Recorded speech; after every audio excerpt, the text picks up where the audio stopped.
Good morning and welcome to the Global View on this Monday. I'm Andrew Gagan. Good to have you with us here at Ausbiz as we kick off the week. Let's first, though, take a look at where we were on Friday. Global stocks rounding out their worst week in 2 months, while US Treasury yields climbed on expectations of a slower pace of rate cuts from the Fed Reserve after Chair Jerome Powell said the bank could afford to be cautious. So the Nasdaq led the losses on Wall Street to be down more than 3% for the week, the S&P losing 2% and the Dow falling 1.25% over the week. Shares of the Magnificent Seven dipped on Friday as the bond yields rose, although Tesla continued to rally. And Nvidia will be the focus for investors this week as it reports earnings. Stocks of vaccine makers and packaged food companies fell after President-elect Donald Trump nominated Robert Kennedy Jr. to head the Department of Health and Human Services. He's been responsible for spreading misinformation on vaccines and has criticised ultra-processed foods. Shares of defence firms and government contractors also fell on concerns about Trump's pick to head a new Department of Government Efficiency. Shares of Palantir, they rose as the data analytics firm said it would transfer its listing to the Nasdaq. Elsewhere, shares of Ulta Beauty fell after Warren Buffett's Berkshire Hathaway dumped its stake in the cosmetics firm, while Domino's Pizza rose as Berkshire upped its stake in that company. Actually did come off later in that session there to end negatively. Now, US retail sales increased slightly more than expected in October, up 0.4%, but underlying momentum in consumer spending appeared to slow at the start of the fourth quarter. Excluding cars, fuel, building materials and food services, sales dipped 0.1% last month, while import prices unexpectedly rose 0.3%. And expectations of further US rate cuts have been dampened recently, with comments from Fed members, including Fed Chair Jerome Powell, saying the economy's continued strength means that it could take its time. Chicago Fed President Austin Goolsbee saying it does make sense to start slowing at some point. How rapidly you're getting there, just to figure out, are we at neutral? Are we getting close? Well, US Treasury yields edged higher on Friday, the 10-year hitting 4.5% earlier in the session, a 5.5-month high, and the 2-year at 4.3%. And the US dollar last week saw its biggest weekly gain in more than a month. The Aussie is trading at 64.6 US cents. Checking in on commodities, oil prices fell on Friday as investors worried about weaker Chinese demand and a potential slowing in the pace of US rate cuts. Brent crude futures down 2% to $71 a barrel.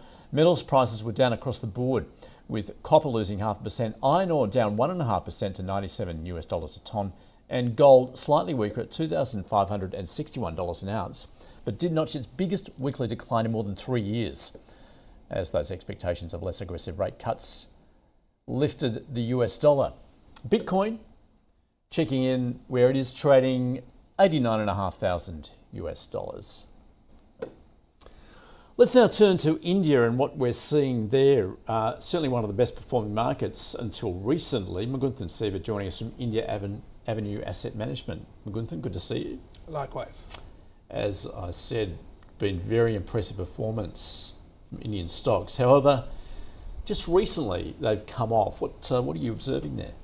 Yeah, so the 1-year returns are still at the index MSCI India, still above 30%. However, in the last month and a half, we would have seen that sort of peel off about 12%. And there's a few factors that are related to that. Essentially, if you go back, the peak was September the 27th. China stimulus was announced September the 25th. So there's a little bit of a square up, particularly by emerging market and Asian fund managers of their underweight to China. And that's pulling funds from other regions that firstly have been successful, high returning, as well as perhaps overweight positions that may have been held. Okay, so I saw that attraction given that Chinese stimulus. What else have you seen there, particularly in terms of earnings? Yeah, so in second quarter earnings of FY25, India has a March year end, so the September quarter essentially saw earnings closer to 3 to 4%. Whereas they've been running at a pace closer to 15%. So there was a weakening in this period. Traditionally a weaker quarter because it has the monsoons, and whereas the next quarter is the stronger quarter. But that raised some concerns about the robustness of Indian earnings growth, which has been so strong since COVID. All right. Now, of course, more immediately, since the election, Donald Trump concerns over those global tariffs. No one is sure, maybe even he's not sure, whether he's going to impose those tariffs, perhaps up to 60% on China. Presumably that would affect global, including India, of course. Is that also a bit of a drag? Uncertainty certainly is, and in the lead up to the elections and post the elections, we've seen, I guess, a global market impact to some degree, or volatility rising. I think if you look at the first term of Trump, there was some concerns for the IT sector in terms of the H-1B visas. The Indian IT firms have learnt to diversify by recruiting locally in some cases in those regions to avoid any sort of restrictions on visas. I think pharmaceuticals is another area where we've been quite overweight, and we've discussed that on this show. Indian firms are making increased forays into exporting to the US. I think the conundrum there is the US needs lower healthcare costs, and that's also on the agenda. And it's only the Indian firms that can kind of help in that lower cost of healthcare globally because of their scale economics in that industry. Because further to that, we've got this nomination of Robert Kennedy to run the Department of Health in the States, and we have seen those pharmaceutical stocks fall quite dramatically with the prospect that he's going to crack down on those to some degree. So is that a positive or negative then for the Indian firms? I think it's wait and see, because it's very hard to predict exactly how that will play out. As we've seen, the US firms on Friday took a bit of a beating in that sector. How it will play out for Indian firms still remains to be seen. Is there going to be an impact on exports through tariff? Is there going to be focus on, make in the USA? That remains to be seen. All right, now I see also that we did see an uplift in inflation locally in India. So what are the trends there? And I guess, what are we likely to see from the central bank in response? So the last Monetary Policy Committee meeting signalled that they were shifting from a tightening bias to neutral.